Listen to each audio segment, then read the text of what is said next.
वंदे पुरुषोत्तम वंदे पुरुषोत्तम। आलोचना प्रसंगों का जो जाजन संकेत है 1 to 5, वो वो पाठ करने के लिए मैं सुरेंद्र को आमंत्रण करता हूँ। जय गुरु। आलोचना प्रसंग पेज 111, पंचम खंड। ठाकुर जी ने जो जाजन संकेत के बारे में जो दिशा निर्देश दिए हैं, जिसमें टोटल 18 पॉइंट्स हैं, उनमें से मैं 5 पॉइंट को पढ़ रहा हूं। नंबर 1, प्रथम जिनिसই হইল তাহারও অহংকে আঘাত দিতে নাই, আর মানুষের ধর্মবোধ বা अंधविश्वासকে निंदा করিতে নাই। पहला चीज ही है कि किसी के अहंग को चोट नहीं पहुंचाना चाहिए और मनुष्य के धर्मबोध या अंधविश्वास की निंदा नहीं करनी चाहिए। 2, কাহারো সঙ্গে মিশিত হইলে প্রথমে খুব অল্প সময়ের মধ্যেই ভাবভঙ্গি ও চালচলনের সহিত তাহার সঙ্গে বন্ধুত্ব স্থাপন করা চাই। সঙ্গে সঙ্গে তাহার জীবনে কি কি চাওয়া আছে তাহা ঠিক করিয়া বুঝিয়া লইতে হইবে। दूसरा, किसी के साथ मिलने से पहले ही बहुत कम समय में उनके भावभंगी चाल चलन के सहित उनके साथ बंधुत्व स्थापन करना चाहिए। साथ ही साथ उनके जीवन में क्या क्या चाहना है वह ठीक तरीके से समझ लेना होगा। 3, কেহ যখন কথা কহিতেছে স্থিরভাবে ধৈর্য সহকারে তাহার সব কথা শোনা চাই। तीसरा, कोई जब बात कर रहा होता है स्थिर भाव से धैर्य के साथ उनके बातों को सुनना ही चाहिए। আর কথাবার্তার ভিতর হইতে যাহা দিয়া তাহাকে বুঝা যায় ও তাহাতে আদর্শের প্রতিষ্ঠা করিতে পারা যায় এমন্তর সূত্রগুলি সহানুভূতি সহকারে सूक्ष्म बुद्धिमत्तार सहित संग्रह करा चाहे और बातचीत के दौरान जिस तरह से उसे समझा जा सके और उसमें आदर्श की प्रतिष्ठा किया जा सके, कुछ ऐसी सूत्रों को सहानुभूति के साथ सूक्ष्म बुद्धिमत्ता के सहित संग्रह करना चाहिए। 4, মানুষের অন্তর্নিহিত চাহিদা ও ভাবগুলিকে যথোপযুক্তভাবে অনুধাবন করত তদনুকূলতার সহিত তৎপরিপূরণে তাহাকে তোমার ভাবে উন্নীত করত आदर्शे उद्ग्रीव करिया तोलाई श्रेय। चौथा, मनुष्य का जो अंतर्निहित चाहिदा और भाव है उनको यथोपुक्त भाव से अनुधावन करते हुए तदनुकूलता के सहित तत्परिपूरण में उसे तुम्हारे भाव में उन्नीत करके आदर्श में उद्ग्रीव कर उठना ही श्रेय है। मानुषेर अंतर्निहित भावराजिके তাহার অন্তর্নিহিত চাহিদা বা ক্ষুধাকে অবলোকন না করিয়া তোমার ভাবগুলি তাহাতে অযথা আরোপ করো তো মানুষকে বিক্ষিপ্ত ও বিভ্রান্ত করিয়া তুলিও না।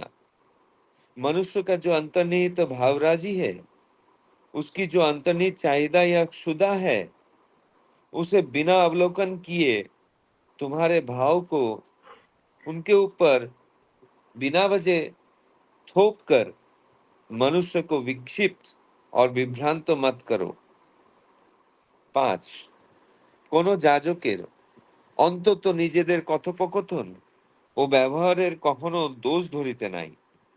5वां, किसी याजक या कम से कम अपनों के बातों को और व्यवहार में कभी भी दोष नहीं पकड़ना चाहिए, বরং প্রত্যেকের প্রত্যেককে এমন ভাবে প্রশংসা করিতে হইবে যাহাতে মানুষের শ্রদ্ধা সতই সেই ঋত্বিক বা যাজকের দিক গিয়া ব্যাপকভাবে একটা उन्नति प्रवणता आनिया देय। बरे बल्कि हर कोई एक दूसरे को कुछ इस तरह प्रशंसा करना चाहिए ताकि मनुष्य का श्रद्धा स्वतः ही उस ऋत्विक या याजक के लिए व्यापक भाव से एक উন্নতি প্রবণতা লা দে অথচ অযথা কিছুই বলিতে হইবে না लेकिन बिना वजह कुछ भी नहीं बोलना है অন্যান্য দোষ সত্ত্বেও যাহা নাকি মানুষের পক্ষে সাধারণত দেখিতে পাওয়া যায় তাহার এই ব্যাপারগুলি এতই সুন্দর যাহা সব কুৎসিতকে ঢাকিয়া ফেলিয়া মানুষকে মোহিত করিয়া দেয় এমনতর রকমের লোকের বিশেষত ঋত্বিক ও যাজকগণের গুণ কীর্তন করিতে হইবে दूसरे दोष रहने पर भी जो मनुष्य के लिए साधारण तौर पे दिखाई देता है उसकी उन बातों को इतने सुंदर तरीके से जो सब कुत्सित को ढक कर मनुष्य को मोहित कर दे कुछ इस तरह लोगों की विशेषतः ऋत्विक और याजक के गुण कीर्तन करना होगा जय गुरु जय गुरु। श्रद्धा सुरदा बहुत सुंदर भाव से एवं स्पष्ट भाव से जाजन संकेत का जो 5 पॉइंट है 1 to 5 वो अच्छी तरह से पढ़े हैं और उसको हिंदी में ट्रांसलेट करके बताया है। आज का जो विषय वस्तु है वो ठाकुर जी ये बताया है कि जाजुन जो है वो कैसे इफेक्टिव होगा और वो कैसे साइकोलॉजिकल ऑपरेशन है एक, और वो कितना अच्छा से इफेक्टिव कर सकता है। इसके लिए ठाकुर जी ने जाजन संकेत दिए हैं। 18 जाजन संकेत है। तो कल हमने आलोचना शुरू किए थे ये जाजन संकेत 1 to 4, लेकिन समय का अभाव से सोशीदा स्टार्ट किए थे, लेकिन समय के अभाव से सोशीदा उसको कंप्लीट नहीं कर पाए। इसीलिए मैं सोशीदा को आमंत्रण करूंगा ये जो जाजन सूत्र है 1 to 5 इनको विश्लेषण करने के लिए। तो सोशीदा जय गुरु। वंदे पुरुषोत्तम वंदे पुरुषोत्तम वंदे पुरुषोत्तम।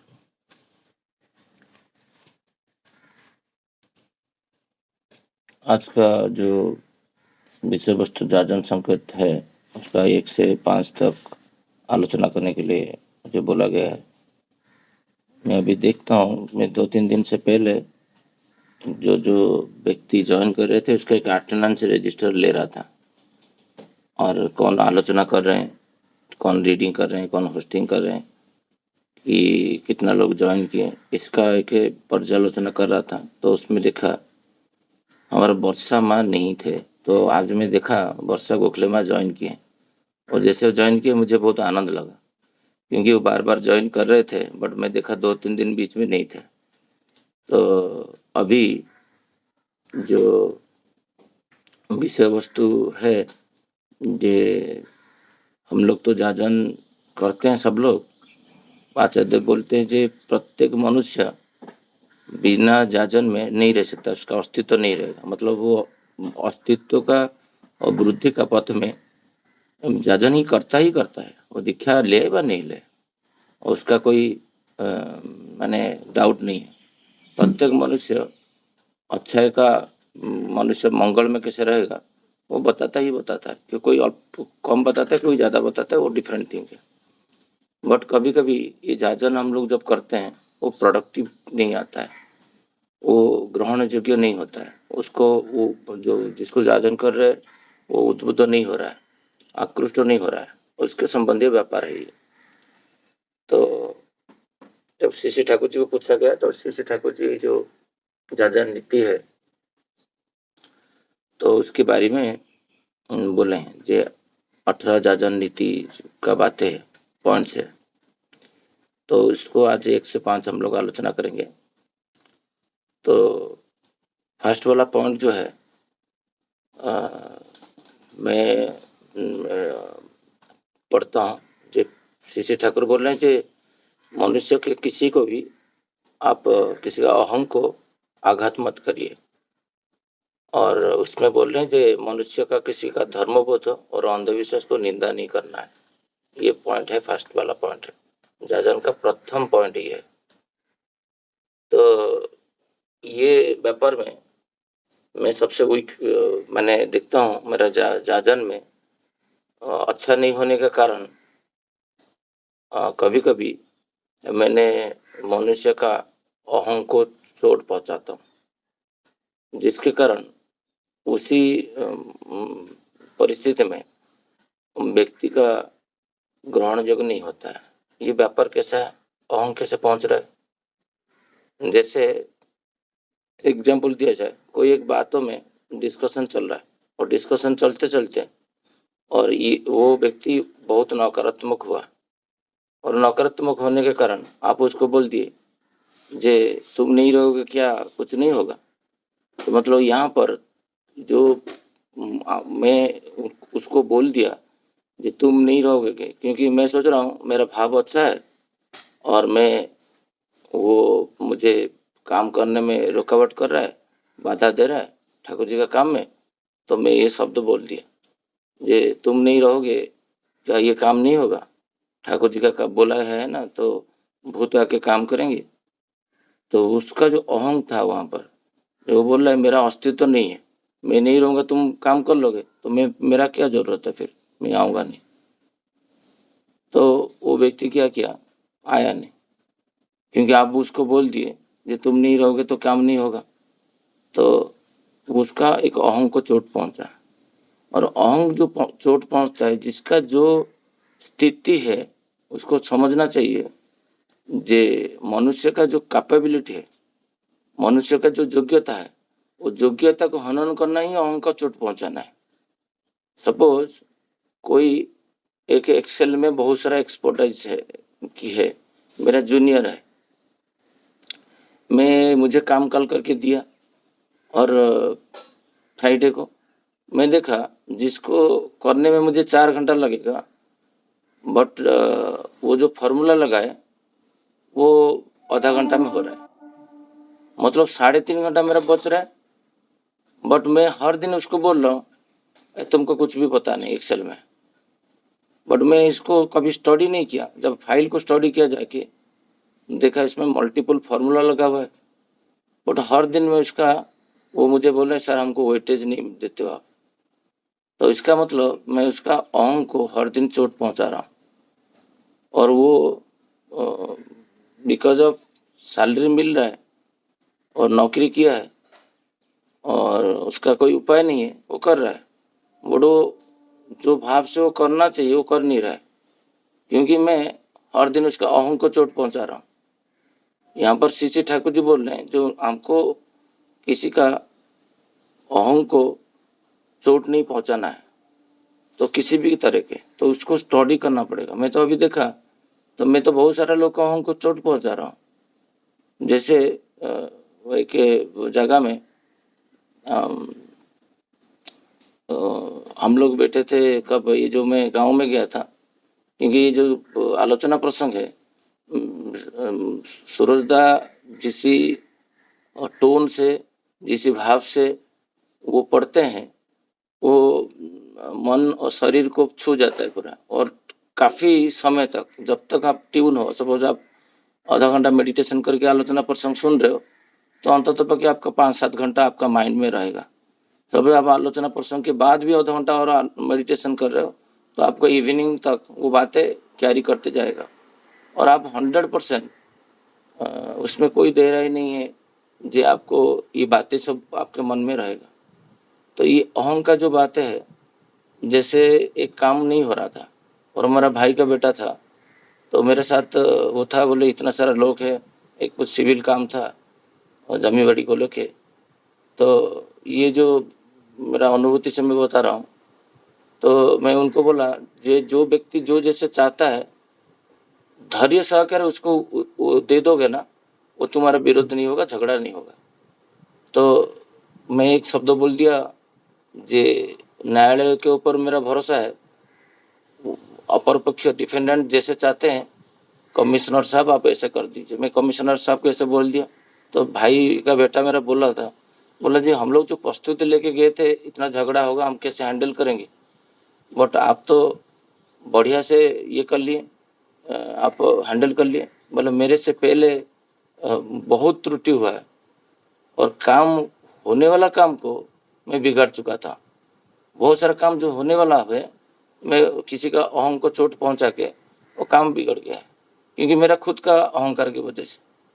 तो वहाँ पर मैं देखा जो होने वाला है वो कमिश्नर करेगा, न्यायालय करेगा, बट जो आगे वाला उसको अहंकार चोट पहुंचा दोगे तो वो क्या होगा, जो वहाँ पर काम बिगड़ जाएगा।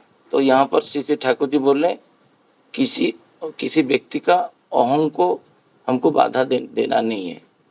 तो मैं देखता हूँ मैं बहुत सारा जगह में बहुत सारा लोग का अहं को बाधा दिया हूँ मेरे लाइफ में, जिसके कारण मैं कल रात को बैठ के कुछ विशेष कारण की वजह से हम लोग रथ यात्रा के कारण जगन्नाथ धाम में होगा, यहाँ पर रथ यात्रा प्रज्ञा को लेके गए थे। तो मैं देखा जितना भी काम मेरा जीवन में कि जाजन प्रक्रिया में हो कि व्यक्तिगत काम में हो कि ऑफिस में हो, मैं कहीं ना कहीं वो व्यक्ति का हो और सामूहिक हो वहाँ पर अहंकार को खनन किया हूँ। और जहाँ जहाँ देखा ये जो पॉजिटिव का एक उदाहरण दिया, तो वहाँ पर खुद को थोड़ा संभाल के दूसरा को अहंकार को जितना चोट नहीं पहुंचाएंगे जाजन इतना परिपक्व होगा और सिद्ध होगा।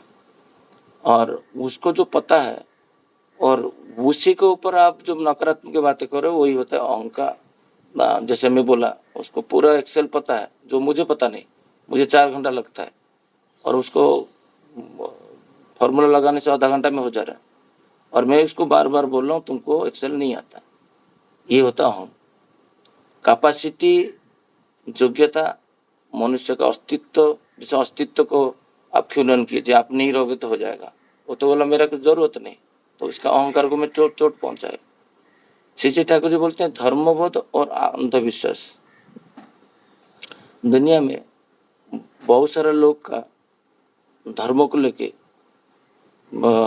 विश्वास अलग टाइप का है, और समाज में विश्वास जो होता है, ठाकुर जी बोल रहे हैं कि दुनिया में कोई माने अविश्वासी व्यक्ति दुनिया में कोई नहीं है। सब ना किसी का विश्वास है। जिसका सत में विश्वास है वो सत होता है, जो असत विश्वास है वो असत होता है। बट विश्वास ही है, बट जो असत में विश्वास करते हैं, तो ठाकुर जी यहाँ पर 2 चीज बोल रहे हैं। अंधविश्वास, कोई व्यक्ति का नॉलेज नहीं है और चिराचरित पर प्रथा में वो चलते आ रहा है, वो करते जा रहा है, और उसको आप पूछोगे उसका आध्यात्मिक कारण, वैज्ञानिक कारण वो नहीं दे सकता है, तो आप उसको क्या बोलोगे?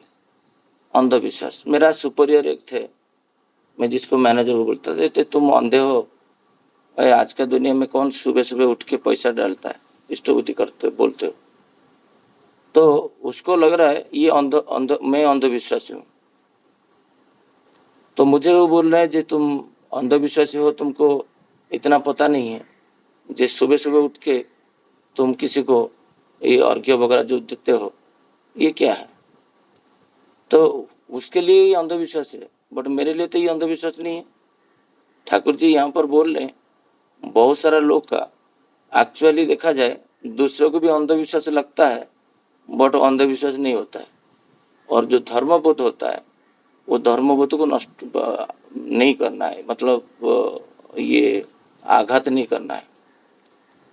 गोस्वामी दा जो सतीश चंद्र गोस्वामी थे, श्री श्री ठाकुर जी का एक प्रमुख जो अंग सेवक भी, जो ठाकुर जी का भक्त में जैसे पंचसखा टाइप का बोलते हैं, तो वो अन्यतम थे। बट उनका जो धारणा था धर्म को लेके, वो चैतन्य महाप्रभु के प्रति आकर्षित थे, उनका दीक्षा लिए थे। जो प्रफुल्ल थे वो श्री श्री कृष्ण ठाकुर जी का ओब्लेट थे। तो जो स्पेंसर था कि हाउजरमंद था, वो श्री यीशु कृष्ण को लेके चलते थे। तो जगत में जितना भी श्री श्री ठाकुर जी आने से पहले कहीं ना कहीं एक धर्मबोध को लेके चलते थे, कि एक संप्रदाय को लेके चलते थे। क्योंकि ठाकुर जी जब नहीं थे, वो ठाकुर जी जब आए सबको धर्मों का व्याख्या उनका बोध को इंटैक्ट करके सिखाए। और मैं किसी का घर पे डीपी वर्क में जा रहा हूँ और वो मुझे ये जो अभी तो जस्ट मैं भुवनेश्वर गया था, एक प्रमुख व्यक्ति है, उनका वाइफ मुझे बोले जी मुझे एक अभी मैं डिवाइन लाइफ का दीक्षा लिया हूँ बचपन से, बट जो मेरा मैरिज हुआ, मैरिज के बाद में मुझे ठाकुर श्री ठाकुर अनुकूल चंद्र का दीक्षा दिया गया। और मैं मेरा जो श्रद्धा है वो डिवाइन लाइन के प्रति बहुत अच्छा, मैंने उसका बोध जो डिस्कशन करते करते पूछा मुझे जब मैं कैसे करूँ हैंडल, ठाकुर जी का करूँ कि डिवाइन लाइफ का करूँ। तो यहाँ पर आता है धर्मबोध का बात है। आपको पूछा जा रहा है, आप जाजन कर रहे हो, आप फटाक से बोल दोगे पुरुष सर्वदेवता का समाहार में पुरुषोत्तम का सृष्टि है और आपका सौभाग्य है और ठाकुर अनुकूल आपको मिला है, तो जो पहले था उसको छोड़ दीजिए और ठाकुर जी को लेके चलिए। बहुत जगह में ये आलोचना में मैं सुना, वो इतना सारा जगह क्या करने का जरूरत है, ठाकुर जी को धरने के पकड़ने के बाद ये सब करने का क्या जरूरत है। बट ठाकुर जी जो पॉइंट दिए हैं उसमें बोल रहे हैं जब तुम जाजन करोगे उसका धर्मबोध और अंधविश्वास को निंदा नहीं करना है, तो प्रमुख तो मैं उसको अप्रिशिएट करना है। जे कोई भी ग्रेजुएशन करता है वो एक सोपान में आता है, जैसे first standard, fifth standard, seventh standard, 10th standard, फिर आपका 12th का एग्जामिनेशन देना होता है, फिर ग्रेजुएशन करता है, ये सोपान में आता है। जो व्यक्ति आज पुरुषोत्तम को का सतनाम मिला है कोई विश्वास करे वा नहीं करे, बट श्री ठाकुर बोल रहे हैं जे अनेक जन्म का तपस्या नहीं होगा तो पुरुषोत्तम का व सदगुरु का संधान नहीं मिलता है, और ततोधिक साधना होने से पितृमातृ और आपका जीवन का वो आत्मा और व्यक्ति को पुरुषोत्तम का संधान के साथ वो सतनाम माने ग्रहण करने का योग्यता प्राप्त होता है। जो व्यक्ति को ये योग्यता प्राप्त हुआ है, श्री ठाकुर जी का थोड़ा म्यूट में जाइए।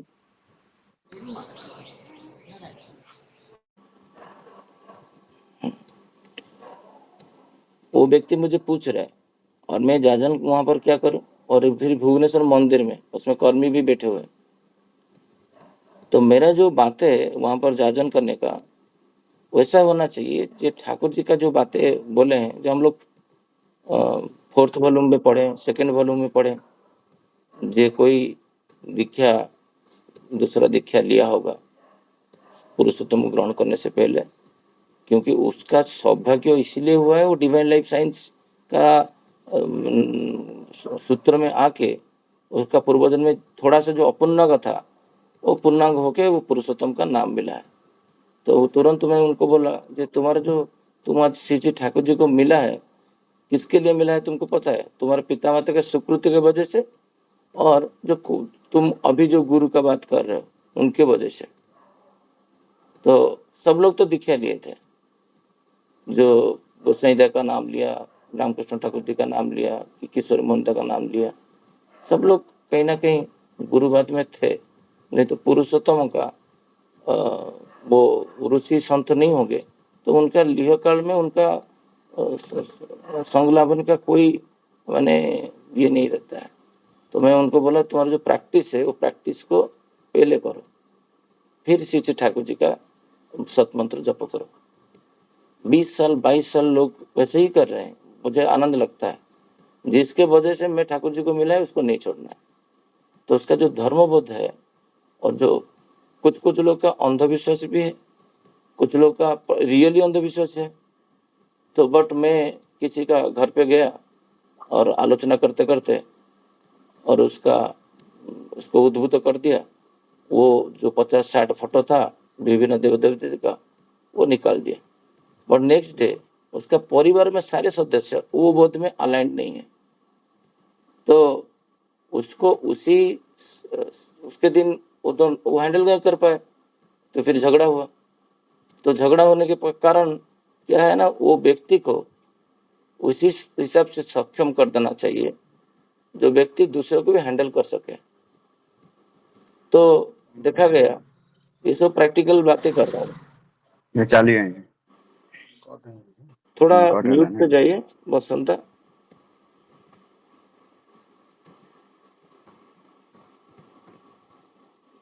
तो ये जो बोध रहता है, धर्म बोध, आध्यात्मिक बोध बोलो और वो असत विश्वास को बोलो, जो भी चरित्र में आ रहा है, तो उसको क्षुण्ण नहीं करने के लिए हमको जोर देना है। बेसिकली मुझे जब जाजन करना है, इस पॉइंट में जोर देना है। कल भी मैं एक घर पे ये श्रीमंत देसीदा के घर पे गया था, डोंबिवली वेस्ट में। वहाँ पर एक परिवेश में किसी के घर पे मुझे बोले, जब दादा आप थोड़ा जाके जाचन करिए। तो उसके एक बंगाली परिवार था, तो वहाँ पर मैं जाचन जब कर रहा था, ये तो 2 दिन से जाचन पाठ डिस्कशन हो रहा है। तो व्यक्ति को 1 घंटा में जाचन किया, और जब 1 घंटा जाचन किया तो वो व्यक्ति मुझे बोल रहा है कि आज तक मैं कभी ये 1 घंटा बैठा नहीं इतना सारा सुनने के लिए, क्यों मेरा पेशेंस नहीं रहता है। तो अल्टीमेट गोल क्या होता है, मैं जाचन कर रहा हूँ मतलब आज ही वो दीक्षा लेगा, और नहीं लेगा तो फिर मन खराब हो जाता है। बट ये जो बोध है मनुष्य का, जो अंदर जो विभिन्न बोध है, कल एक सत्संग में प्रणमदा मुझे बोले कुछ आलोचना करने के लिए, प्रणम विश्वास था, मैं वही बोल रहा था। मनुष्य का बोध को जाजन में नष्ट नहीं करने के लिए श्री ठाकुर जी बोल रहे हैं। वो कोई भी बोध हो, बेटा आके बोल रहा है जे कल का बात, जी पापा पूरा रिमोर्स है और समाज में, और मेरा बच्चे लोग बोल रहे, दोस्त लोग बोल रहे जे मुकेश अंबानी जी पैसा देके अंपायर को वो मैच फिक्सिंग करवा लेते हैं, ये सब जो आउट नहीं है वो आउट करवा देते हैं। इनिशियल डेज में मैं तो बोल दिया हो सकता है, मुझे पता नहीं, बट तुरंत मैं सोचा जो अभी अभी तो मैं आलोचना करके उठा, अभी मैं आलोचना करके उठ रहा हूँ, और ठाकुर जी बोलते हैं किसी के बोध को नष्ट मत करो, और फिर मैं उसका बोध को नष्ट कर दे रहा हूँ। एक बिलियनरी है जो वर्ल्ड में 4th पोजीशन में आता है, और मैं उसके प्रति जो बोध है वो बोध को विकृत कर रहा हूँ, क्योंकि वो पिता के सामने बातें रखा है, और वो बातें मेरा बातें को सोचेगा मैं पिता जो बोल देते हैं वही फाइनल है, क्योंकि पिता डेली जाजन करते हैं। अभी उसका बोध क्या हुआ, एक मुकेश अंबानी को चोर सोच रहा है। अब मैं उनको वही पहले बोला जे ये गुण रहेगा तो कोई इतना बड़ा साम्राज्य का मालिक नहीं हो पाएगा। उसके पास इतना पैसा है, तो वो व्यक्ति उसका पत्नी को क्यों भेजा है, उसका बेटा को क्यों भेजा है, और उसका बहू को क्यों भेजा है, तुम तो देखे होंगे ना। हाँ सचमुच तो है। तो वो व्यक्ति तीनों लोग का, जिसका डेली 3-4 हजार करोड़ का प्रेजेंस रहने प्रॉफिट होगा, वो जाके एक चीयर कर रहे हैं कोई व्यक्ति को, खिलाड़ी को, तो 100% ये र्यूमर्स है। क्योंकि तुम्हारा पिता कोई बोले होंगे कि कोई पैसा दे के घर खरीदे, तुम विश्वास करोगे? नहीं, मैं नहीं करूँगा विश्वास। तो फिर तुम क्यों विश्वास कर रहे हो? तो उसका जो बोध था किसके प्रति, मुकेश अंबानी के प्रति, जो वैसे करते होंगे, तो वो बोध को एकदम क्लियर हो गया। तो ठाकुर बोलते हैं जो जाजन है ये खाली जो सूरजदा कभी कभी बोलते हैं जो लिटरेसी का अर्थ होता है क ख ब ब नहीं। जाजन का अर्थ मैं जो समझता हूँ, जो कल निर्मल भाई एक जो बाई का उदाहरण दे रहे थे, जो बर्तन धो रहे थे उसको आधा धो के छोड़ देते थे जिसके ऊपर प्रेशर नहीं होगा, और वो घर इतना साफ करते थे। कभी कभी बोध होता है ना, जब हम बाई रखे हैं तो क्यों क्लीन करेंगे, बाई आके साफ करेगा। तो यही जाजन जो कल निर्मल भाई समझा रहे थे। तो ये जो बोध है वो ठाकुर जी बोलते हैं किसी का बोध को नष्ट नहीं करना होता है, वो पॉजिटिव में हो नेगेटिव में। कल वो जिसका जो बोध था उसका बोध क्या था, जाजन का अर्थ वही होता है, उसका बोध को मंगल के दिग में लेके जाना है। इसका मतलब जो है वो चोर है मुकेश अंबानी के प्रति, उसमें छोड़ दो, और अनिष्ट नहीं हुआ। मैं जाजन करते करते ठाकुर जी तो बोले हैं किसी का अंधविश्वास और बोध को नष्ट नहीं करना है। तो मेरा बेटा का जो बोध है वो बोध को एक जो अच्छा व्यक्ति उसको बुरा सोच रहे हैं, उसको ऐसे छोड़ दो। ठाकुर जी ऐसे नहीं बोले। ठाकुर जी का बोलने का अर्थ है जो बोध को है वो मंगल पथ में लेके जाओ। तो उसका जो बोध था वो चेंज हुआ। तो सेकेंड पॉइंट में जाते हैं। श्री श्री ठाकुर बोल रहे हैं जे कार संग जब हम लोग मिलने के लिए जाते हैं, जैसे कल किसी का घर पे हठात मुझे लेके बिठा दिए, मुझे तो उनके बारे में कुछ भी पता नहीं, और हस्बैंड जब वाइफ को बिठा रहे थे मैं इनका हस्बैंड को बिठाया, और मेरा शायद दृष्टिभंगी ऐसे था, वो हाफ पैंट में थे और वो ये गामछा लेके उसका वो एक जो मतलब चादर बोल सकते हो, मतलब टावल बोल सकते हो, वो टावल लेके जैसे लड़की लोग उसका पैर को ये कवर कर देते हैं ना, वो जाके आके बैठे कवर किए, क्योंकि उनको लगा जब मैं अनकम्फर्ट हो रहा हूँ। फिर वो जो कारपेट पड़ा था वो कारपेट के बाहर बैठे हस्बैंड वाइफ, बोला मैं अनकम्फर्ट हो रहा हूँ, आप कारपेट में बैठिए, आप कारपेट में बैठने से मैं कंफर्ट हो पाऊंगा बातें करने के लिए। अभी जो बातें कर रहा था तो हस्बैंड वाइफ को मैं बातें कर रहा हूँ, तो मेरा वाइफ को बीच बीच में वाइफ का उदाहरण दे रहा हूँ, बच्चे का उदाहरण दे रहा हूँ, तो वो तो मुझे नहीं जानता है। तो मैं फिर मेरा बेटा को बोला, जाके माँ को बुला के लेके आया, तो प्रज्ञा को लेके आया और प्रज्ञा को बोला तुम इधर बैठो, जब मैं तुम्हारा उदाहरण दूंगा तुम प्रेजेंस नहीं रहोगा, उसको क्या बिलीव होगा। तो ठाकुर जी बोल रहे हैं जे यहाँ पर जे तुम जब किसी को जाजन कर रहे हो, जिसके घर पे भी जा रहे हो, पहले अल्प समय के अंदर उसका भाव भंग से, चाल चलन से उसके साथ बंधुता करो। उसके साथ बंधुता कैसे होगा?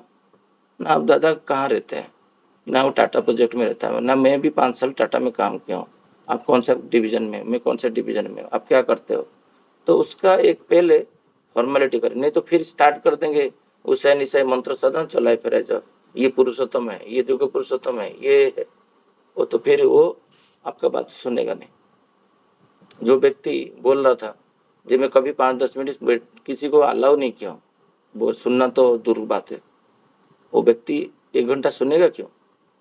जब आप 1 घंटा सुनने के लिए वो रेडी है, आज सुना है, कल वो पुरुषोत्तम को पकड़ेगा नहीं पड़ेगा वो तो गारंटी कोई नहीं है, क्योंकि उसका जन्मगत संस्कार ठीक नहीं रहेगा, तो वो खाली दर्शन करेगा, इस बार उसको सतनाम भी नहीं मिलेगा, उसका कोई गारंटी नहीं।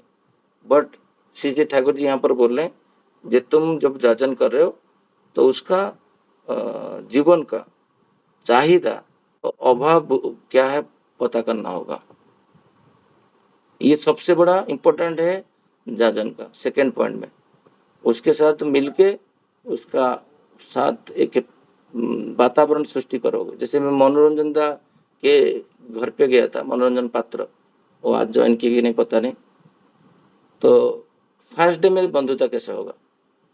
एक मिनट में, 5 मिनट में, 10 मिनट में, आधा घंटा में पूरा बंधुता स्थापन कर देना होगा।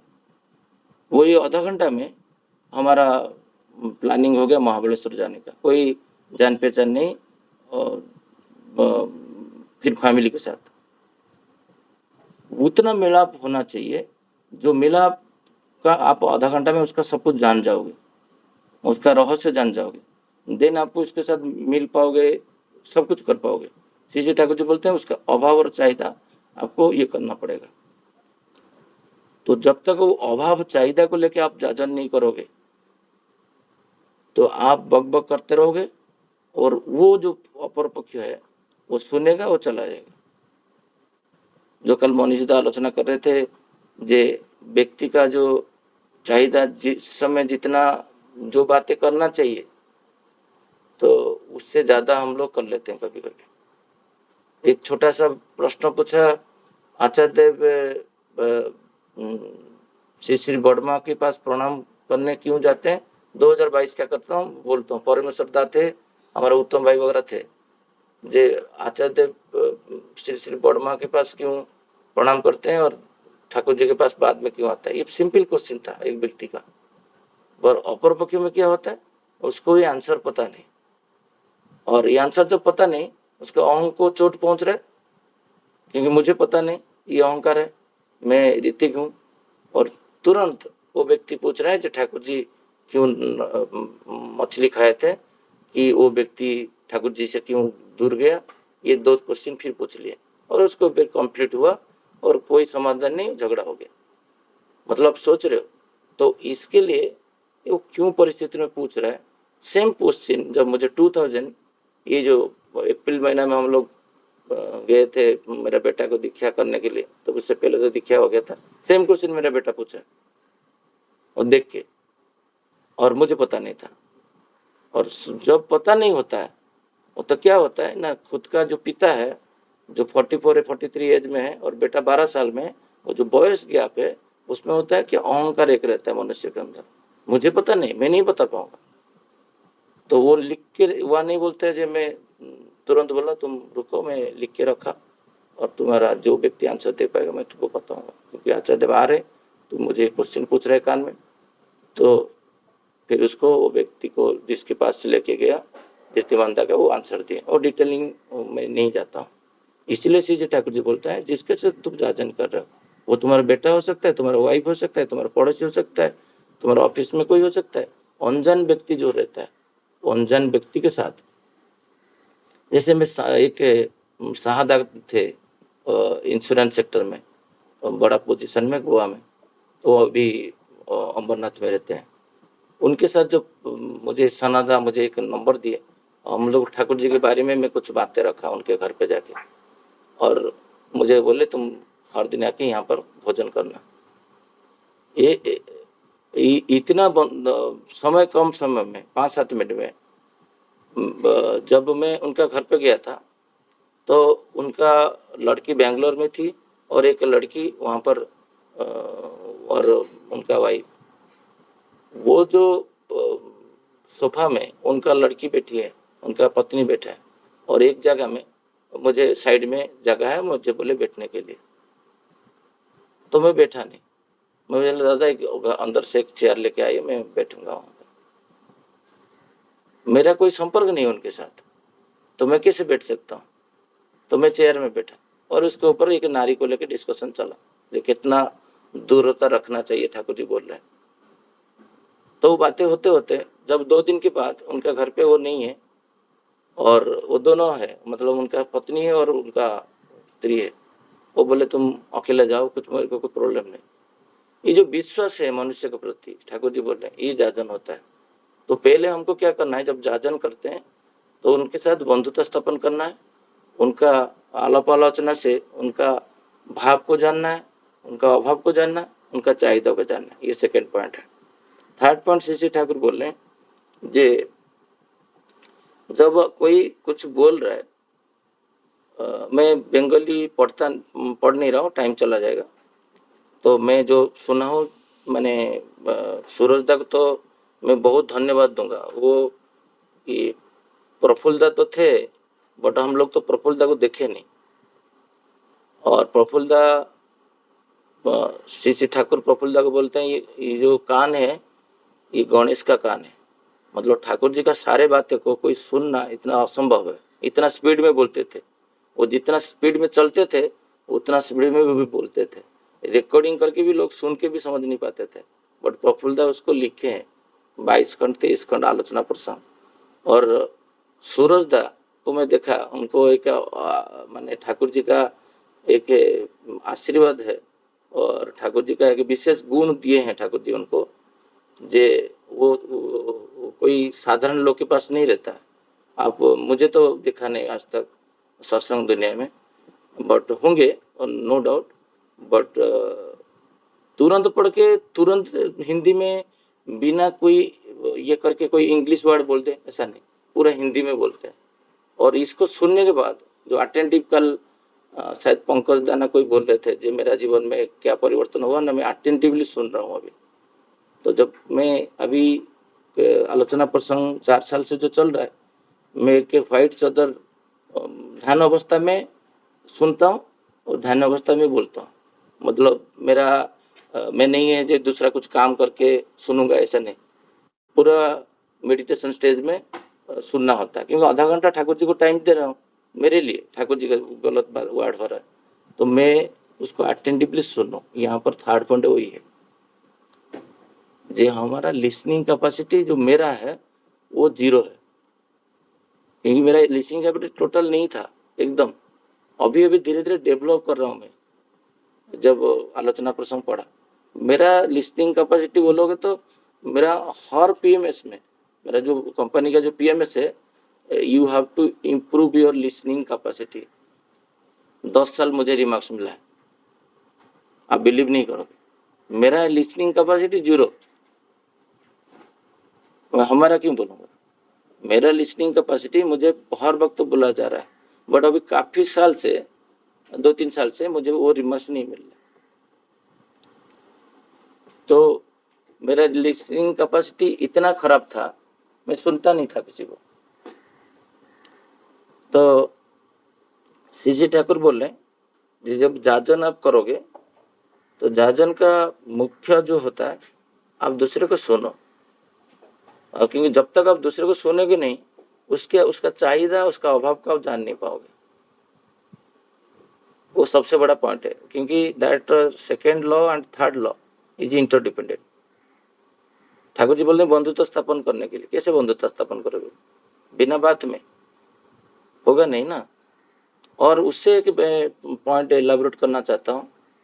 सपोज कोई व्यक्ति का आप खराब देखोगे, उसका चाल चलन में हो, उसका वेश पोशाक में हो, उसका खाद्य प्रणाली में हो, उसका बातचीत में हो, कुछ भी हो, और आप उसके साथ बंधुत्व स्थापन कर नहीं पाओगे।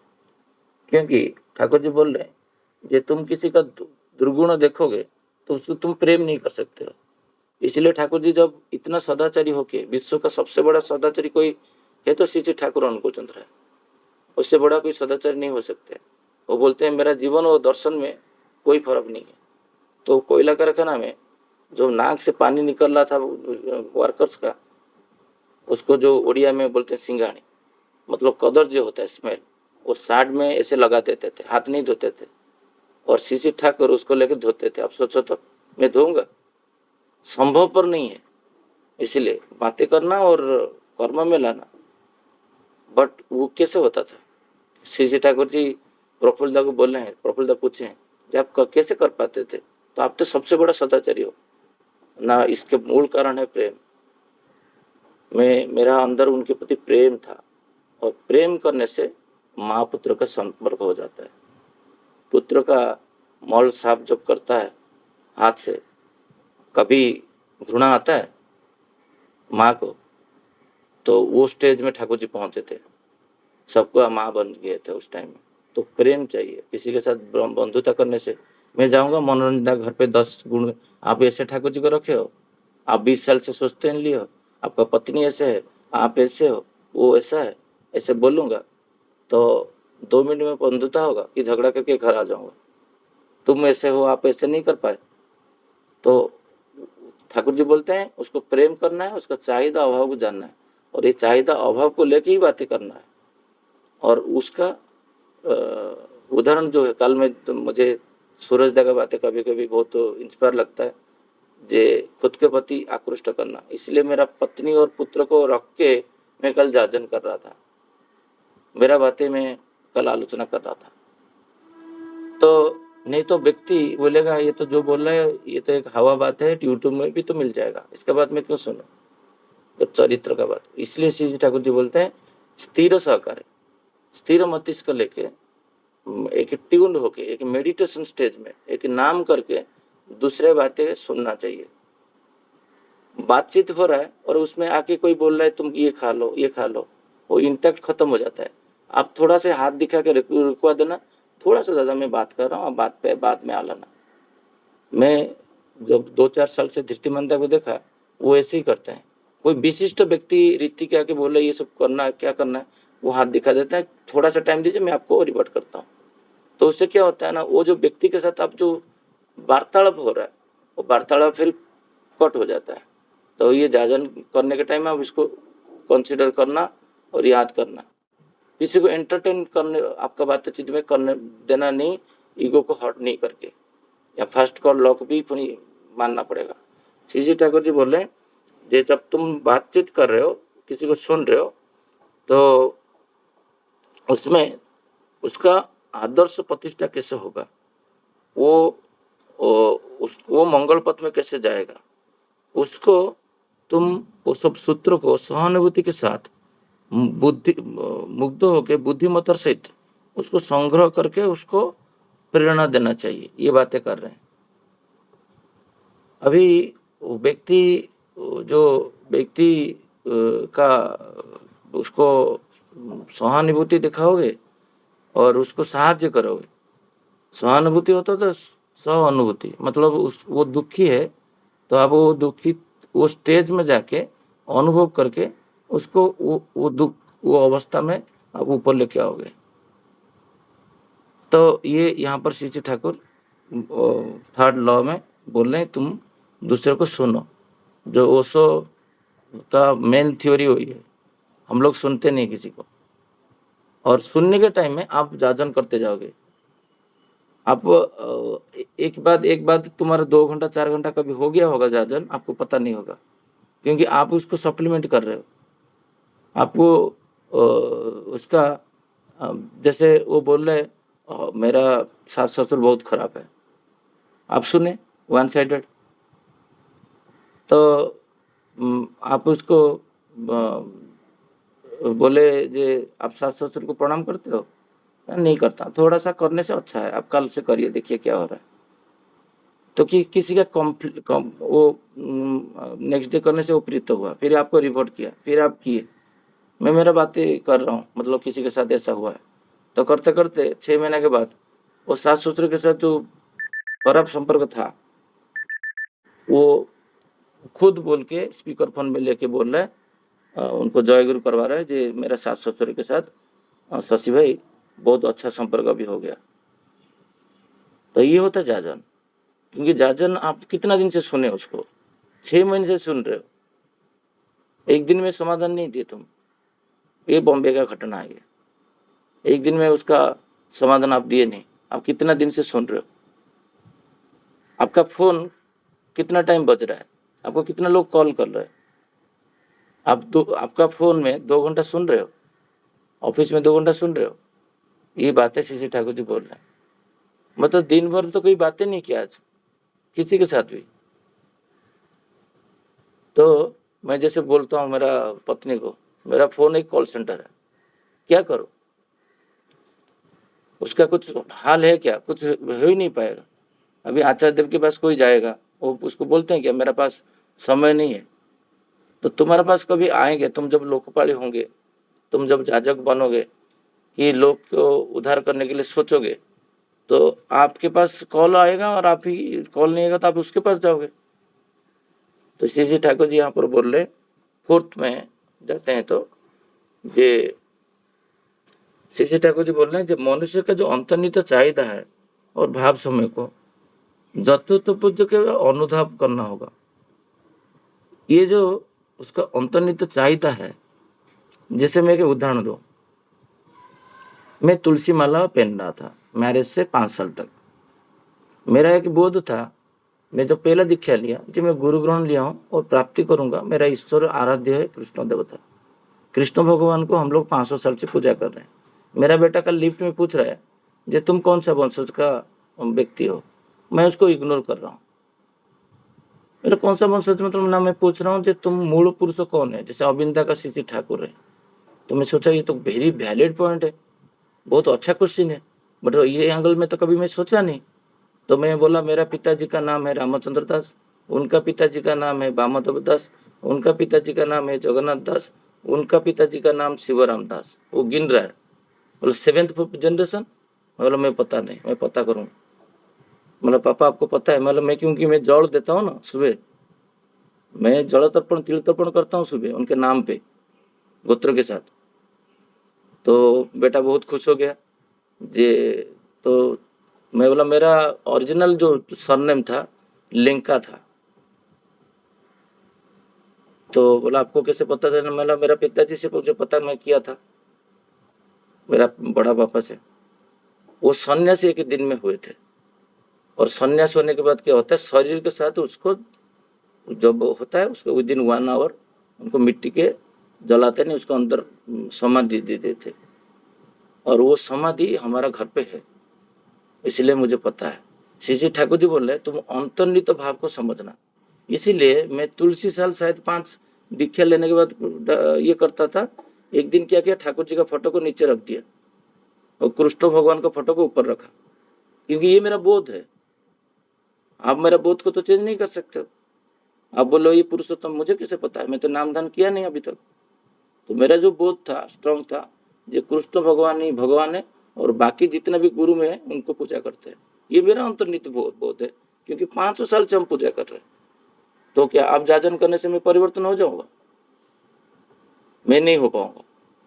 इसलिए ऑलवेज प्रफुल्ल दास जो ये बुक्स लिखे हैं, वो चाहते थे जो ठाकुर जी को ये मेरा कुछ मोबाइल में एक एरर आया, तो मेरा बात आ रहा है क्या? हाँ दादा, सुन रहा है। हाँ, प्रफुल्ल दास ऑलवेज चाहते थे कि श्री ठाकुर जी के अंदर रामकृष्ण ठाकुर जी को देखे, कि वो एडमिट करे जो मैं रामकृष्ण ठाकुर जी का परावस्था हूँ। ये उनका अंतर्निहित भाव उसको उद्बोधित करता था। बहुत बार ये उनके मन में ये था, ये कि यही पुरुष है। तो मैं तो विश्वास नहीं करता था पहले। तो मैं एक फोटो खरीदा श्री कृष्ण का और उनको रखा और ठाकुर उनको तो नीचे रखा। एक ऋतिक दादा मेरा घर पे आया, बोले ऐसे रखे हो? बोला मेरा उपास्य तो श्री कृष्ण है और गुरु के माध्यम तो आप बोल रहे हो उनको मिलना है। फिर मुझे वो समझा और मुझे शाश्वती पढ़ने के लिए बोले, और मैं शाश्वती वाणी से और भागवत को लेके मैं टैली करवाया। टैली करते करते करते करते मुझे जो क्वेश्चन सब था मुझे आंसर मिला। धीरे धीरे वो फोटो परिवर्तन में चेंज कर दिया। सेम डे में मुझे कुछ पूछना था, मैं उत्तर मिल गया, ये कर लिया। जो तुलसी माला पहन रहा था, जो वैष्णव होने से ही तुलसी माला पहनना है। तो ठाकुर जी का वैष्णव संबंध में एक वाणी है, वो वाणी मुझे एग्जैक्टली बंगला वाणी है, बट मुझे नहीं आ रहा था, बट उसका भावार्थ वही है।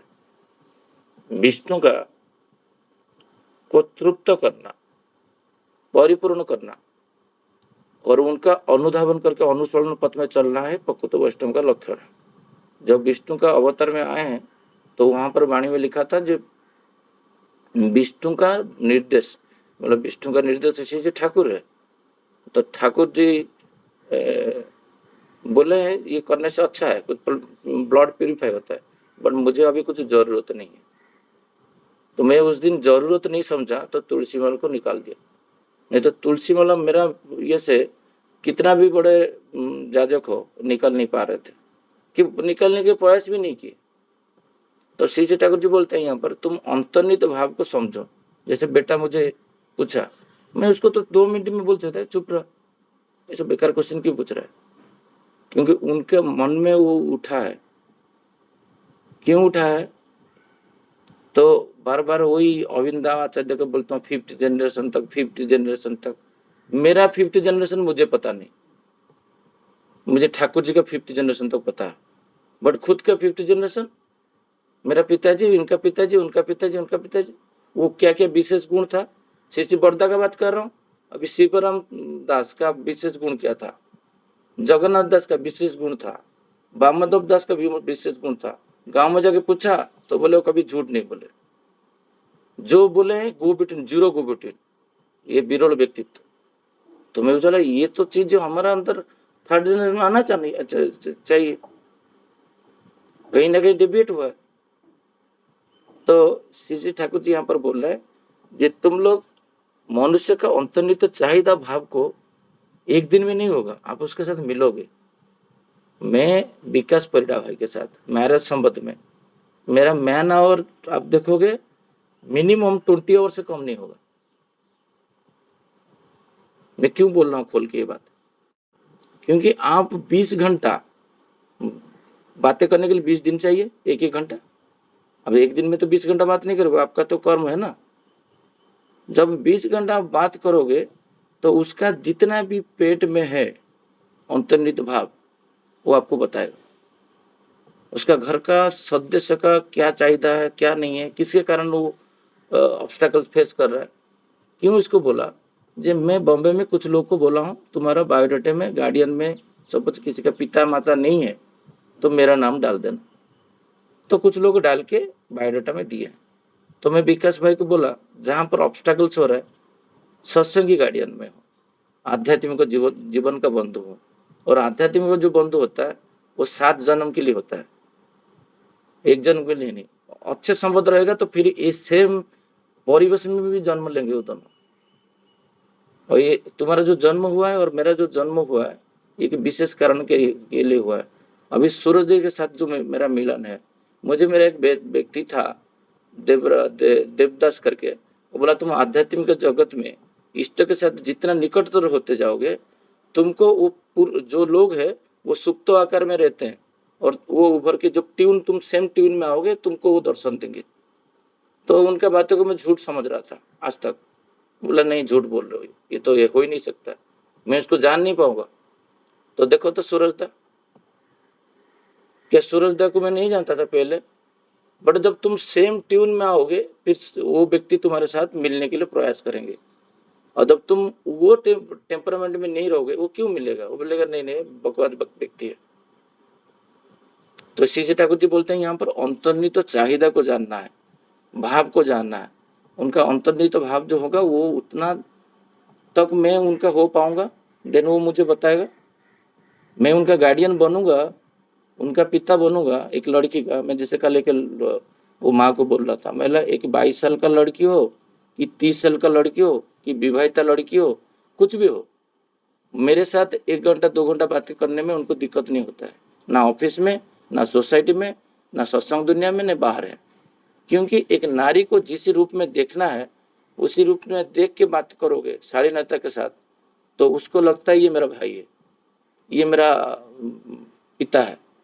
तो वो बोध लाना चाहिए बॉडी में, जब लाओगे तो जाजन हो पाएगा। श्री ठाकुर जी बोलते हैं उसका जो अंतर्निहित चाहिदा है और भाव समय को अनुधाव आप करोगे। तो ये जो विकास परिड़ा भाई, ये बिना दहेज में, देखो ये सब केस स्टडी है, क्योंकि मुझे 100 शादी करना है बिना दहेज में, मुझे प्रैक्टिकली करना है। मुझे सुबोधा जो उस दिन गाइडेंस दिए मुझे करना है, मेरा ये जिद्दी है तो करूंगा मैं छोड़ूंगा नहीं। 100 शादी में करूंगा बिना दहेज में, एक आंदोलन लाऊंगा। सतीदाह प्रथा राजा रामन आंदोलन को हटाए थे। एक स्वामी मरने के बाद उसका इच्छा नहीं है, फिर भी वो लड़कियों को जबरदस्ती क्या करते थे, लेके उसमें वो दाह में जो उसका हस्बैंड का साथ उसको जला देते थे। ये कुप्रथा था। वही व्यक्ति आया, उसको राजा रमन राव के बारे में ठाकुर जी भी बोले, तो ये व्यक्ति आके उसको आंदोलन करके चला गया। पर मैं डेली पढ़ता रहूंगा और मैं कुछ करूंगा नहीं, तो होगा कैसे? मेरा डिफरेंट डायरी है, उसको एनालिसिस है। कल मुझे प्रज्ञा बोला ये एक्टिविटी फिर अटेंडेंस करके जो नहीं आ रहे, क्यों नहीं आ रहे, उनका दुख क्या है, दुर्दशा क्या है, फोन करो 10 लोग को। कल जाके सुबह फोन कर रहा था एक बैठ के, कोई डिफरेंट स्टोरी सब बताए। तो इसके लिए बहुत समय देना पड़ेगा अंतर्निहित चाहिदा को जानने के लिए। एक दिन मिला मोनिश दा को 1 साल में, फिर सिडको उत्सव, दादा दलिया चाहिए, ये चाहिए। तो उसमें अंतर्निहित चाहिदा आप जानोगे कब? उसका अंतर्निहित चाहिदा क्या था, जाजन कैसे करोगे? तो उसके साथ मिलना पड़ेगा बहुत परिमाण में। जैसे मैं बोला 20 आवर्स में समय दिया, तो समय नहीं दोगे तो उसका जो ग्रंथि है, वो जो जिसके वजह से वो उद्बलित हो रहा है, हैंडल नहीं कर पा रहा है परिस्थिति को। मैं बोला तुम पिता को अभी अनुभव करोगे। वो मुझे बोला, मैं रो रहा था बैठ के। सचिदा आप जो बोल रहे हो, मैं घर पे बैठ के रो रहा था, आप मुझे पहले इंडिकेट कर दिए थे जो मैं पिताजी को अभी फील करूँ। मतलब अभी आप फील करोगे जब आपका विवाह होगा समाज में। तो उसका भाव समय को व्यक्त करेगा क्या एक रीति के पास कि सोमनाथ के पास? कभी नहीं करेगा। क्यों आपको भाव बताएगा आपको उसका क्या हो रहा है? क्यों आप उसका गार्डियन बने हो क्या? जब आप उसका गार्डियन बनोगे, तो मुझे पूछा मैं किसका नाम दूं? मैं बोला मेरा नाम दे कार्ड में, बायोडाटा में, मैट्रिमोनियल जहां पर देता है। क्योंकि आप मनुष्य को नहीं बने हो, आप तो बोल रहे हो दूसरे के ऊपर छोड़ दो, तो आपको वो बताएगा क्यों? वो पूरा खोल के बताएगा मेरा मम्मी का एटीट्यूड क्या है, मेरा भाई का एटीट्यूड क्या है, मैं किसके वजह से आगे नहीं जा पा रहा हूँ। तो आप इसको धीरे धीरे बच्चे को जैसे हाथ में लेके माँ सिखाता है तो आप सिखाओगे। और उसके लिए आपको धैर्य चाहिए, आपको असीम शक्ति चाहिए, नहीं तो आप कर नहीं पाओगे। आपको फ़ोन करेगा, आप मीटिंग में रहोगे, आप बोलोगे मैं मीटिंग में हूँ, वो फिर विरक्त हो जाएगा। अब मीटिंग से बाहर आके बातें करना पड़ेगा, क्योंकि वो विपद में है। इतना इजी नहीं है जाजन करना। श्री ठाकुर यहाँ पर बोल रहे हैं, जे अनुधाव करने के बाद उसको तत्पूर्व तुम्हारा भाव के साथ उसको आदर्श के प्रति उद्ग्रीव कराओगे। आप ठाकुर जी यहाँ पर नहीं बोले तुम्हारा भाव के साथ, तुम्हारा भाव के उसके ऊपर थोपना नहीं है, मैं जो कर रहा हूँ तुम वही करो, क्योंकि सबका वैशिष्ट इंस्टिक्ट अलग होता है। और ये जो वैशिष्ट को परिपूर्ण करना श्री ठाकुर जी का जैसे बोलते थे, यहाँ पर श्री ठाकुर बोलते हैं जे वो उसका जो चाहिदा क्षुदा को अवलंबन करके तुम्हारा भाव उसको अଯଥା आरोप मत करो, मतलब अननेसेसरी किसी को मनुष्य को विक्षिप्त और विभ्रांत मत करो। श्री ठाकुर जी यहाँ पर बोल रहे हैं हम लोग वही करते हैं, जो हमारा जो भाव है और उसको ऊपर पूरा दबा देते हैं उसको, वही उसी की तरह, क्योंकि उसका जो भाव है उसको देखते नहीं है, उसका भाव क्या है, चाहिदा क्या है, वो ऑब्स्टेकल्स में पड़ा हुआ है। एक व्यक्ति था जो व्यक्ति का मैं सुना, भयंकर रूप से सुना, और उसको पता चला जे ये व्यक्ति जो माँ है उसका एक विशेष गुण है जो जेलस, ईर्ष्या करना। तो इसको मैं स्टडी किया, ये भयंकर ईर्ष्या है उसके अंदर, किसके प्रति ना, उसका भाई के प्रति। जब ये स्टडी तुम किए, जैसे ठाकुर जी किसी का मॉल जो होता है उसको पैर में आने के बाद बोल दिए थे, तो वो व्यक्ति वही वहाँ पर जाके झाड़ा परिश्रा किया है। क्यों? क्योंकि उसको वो देखे थे इतना माइन्यूटली। तो मैं जब देखा तो एक दिन क्या हुआ, वो व्यक्ति आया और वो व्यक्ति का कुछ घर चाहिए था सपोज, और वो व्यक्ति वो उसका सिस्टर लेके आया साथ में। तो मैं उनका घर पे पत्नी को बोला, आज तुम्हारा नेक्स्ट डे कल तुम्हारा घर पे झगड़ा होने का चांस है। तो देखा नेक्स्ट डे उनके घर पे भयंकर झगड़ा हुआ। तो मुझे फ़ोन करके पूछे जे तुमको कैसे पता चला जे हमारा घर पे नेक्स्ट डे झगड़ा होगा? क्यों? जे तुम वो चाहता है जे मेरा भाई का अच्छा नहीं हो, कि मेरा पहले मुझे दे बहुत परिमाण में, देन वो करे। तो तुम घर खरीदो, जो भी करोगे, तो वो ईर्ष्यालु है तो ईर्ष्या व्यक्त करेगा, जे तुम्हारा वो सब एग्जाम्पल दिखाएगा, जे पापा को ऐसे रखे हो, उसको ऐसे रखे हो, मुझे नहीं दिए, तुम क्यों कर रहे हो, वो सब दिखाएगा, अनलॉजिकल बातें करेगा। जो अनलॉजिकल बातें को तुम टॉलरेट नहीं करोगे और झगड़ा होगा, वो झगड़ा ही हुआ। तो सेम चीज़ उसको मैं एक्सप्लेन किया, जे तुम किसी का प्रवृत्ति को कॉम्प्लेक्स को बढ़ाइए, तुमको बढ़ाना क्या ज़रूरत था, तुमको बताना कि तुम तो खरीद नहीं रहे हो, खाली देख रहे हो, कोई डिसीजन अभी तक ले नहीं है। तो तुमको जो पता था सिस्टर ऐसा है, जो सिस्टर को लेके आने का क्या जरूरत था, ना गलती हो गया, ना आप इतना कैसे माइन्यूटली स्टडी किए। तो क्योंकि आलोचना प्रसंग में ये पहली बार है, इसी बारे में डिस्कशन नहीं हो रहा है। ये 18 पॉइंट ये एकत्रित हो रहा है यहाँ पर एक ही जगह में, बट ये सारे डिस्कशन हो चुका है, ये सारे पॉइंट्स 18 पॉइंट आप देखोगे, मैं आपको पेज के साथ दिखा दूंगा। सब डिस्कशन ठाकुर जी कर चुके हैं, बट अलग अलग जगह में अलग अलग पॉइंट में।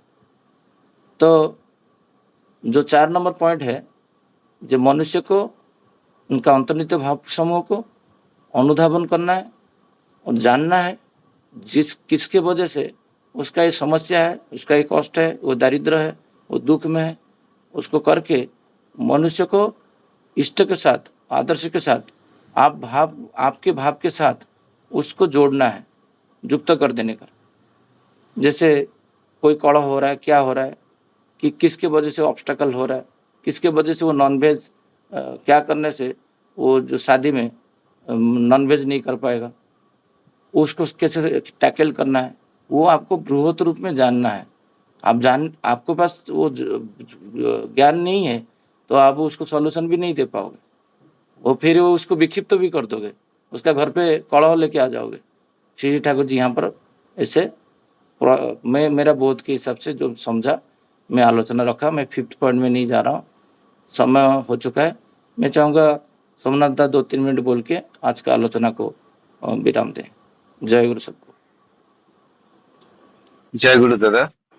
अभी श्रद्धेय शशिदा बहुत सुंदर भाव से ये 4 पॉइंट को एनालिसिस किया है और हम लोग सुन रहे थे, एकदम लग रहा था मंत्रमुग्ध जैसा सुन रहे थे हम लोग। भाव विभोरित हो गया था सुनते सुनते, और सभी पॉइंट को बहुत अच्छी तरह से दादा ने एक्सप्लेन किया है। और अभी ये प्रोफेसर विजय कुमार दा हैंड रेस किया है, तो मेरे ख्याल से आज तो टाइम नहीं है, कल दादा बात करेंगे तो अच्छा रहेगा। विजय दा।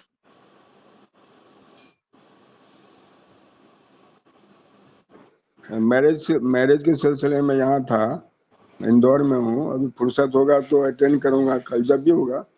तो मेरा एक हाँ अनुभव था यहाँ पर जाजन का, और एक दीक्षा भी मैंने यहाँ पर जो है मैरिज स्थल पर करवाया।